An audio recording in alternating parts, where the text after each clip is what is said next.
Spiritual Metaphysics continues part 2 of the series on spiritual healing and spiritual therapy and spiritual healing prayers and understanding more about self-healing, the miracle for reaching full potential. I'm going to share a great principle with the Course of Miracles and continue the story on spiritual metaphysics. You know, let's talk more about seeing why spiritual healing offers us so much for reaching full potential. Let's look at spiritual healing, or self-healing, we may say, at how it offers us for realizing our full potential and the miracle in life that's all around us every day. By the way, keep in mind as you're listening to me that in the description area down below is an access link called Create Your Life. It leads you to a free ebook and a wonderful video that I hope that you will access. It's very powerful on how to use the power of reflection in your life for the miracle to come to life all around you. But let's move on, and let me say that previously I had discussed a woman from Croatia named Nakita, who out of the blue, suddenly it seemed, started writing to me while I was in prison during those 8 long, ugly years.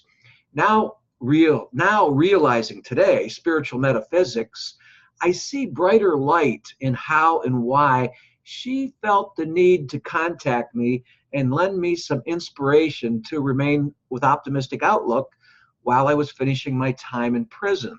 By the way, keep in mind that also in the description area down below is an access link to a detailed article I'd written on learning more about how to use spiritual reflections and spiritual healing for nurturing your spirit and for a sense of purpose in life. I hope that you access that article. It's quite accessible. But let's get back to the story. One Sunday morning, Nakita, while she was visiting the United States on business, she attended church services at an unfamiliar church, a church that she had never been to before. She casually noticed on the church's bulletin as she took her seat, before services started, she was looking through the bulletin, and she noticed a prayer list of prisoners in different areas of the world.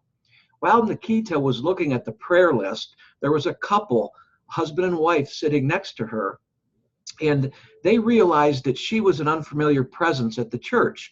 The woman who was seated, the wife who was seated next to Nakita, quietly pointed to my name on the prayer list and had whispered into her ear that her husband, Joel, had been writing letters to me. The husband looked over to Nakita and smiled to concur. And interested, though, Nakita whispered back to the couple, "Can you tell me more about this outside of the church services when church is over?"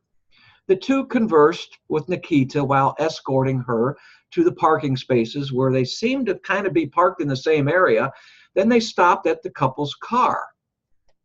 The husband retrieved his briefcase from the back seat of the car where he had stored a copy of a recent letter from me to him, and he neatly ripped off my return address and gave it to Nakita.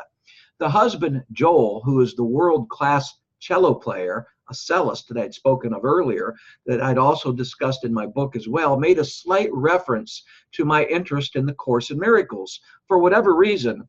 But during their conversation about why I was in prison, but of course, slightly he mentioned the Course in Miracles because that's all he knew. I had never expanded on the matter of ACIM with Joel at all. But the Course in Miracles states this wonderful principle, and it states, very, very lovely principle that states, there is no sadness where a miracle comes to heal, and nothing more than just one instant of your love without attack is necessary that all this occur.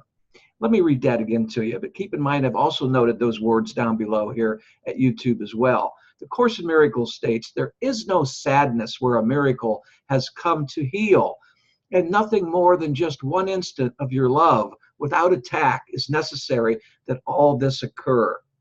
I'll be going into part 3 of this video and continuing that story in tomorrow's episode, so I hope that you'll join me there. And by the way, please subscribe to my YouTube channel. I would just love to have you as a subscriber, but keep in mind as I go that I've detailed this true story in very detail in my 3rd book of the series called And Then I Knew My Abundance. And also we touch on a little bit about where spirituality and spiritual therapy is more clearly brought to the open. And when it is brought to the open, it seems that miracles pop up in our lives.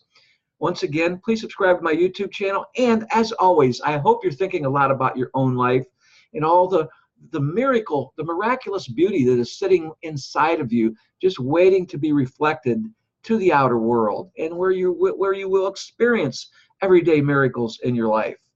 As always, until next time, God bless.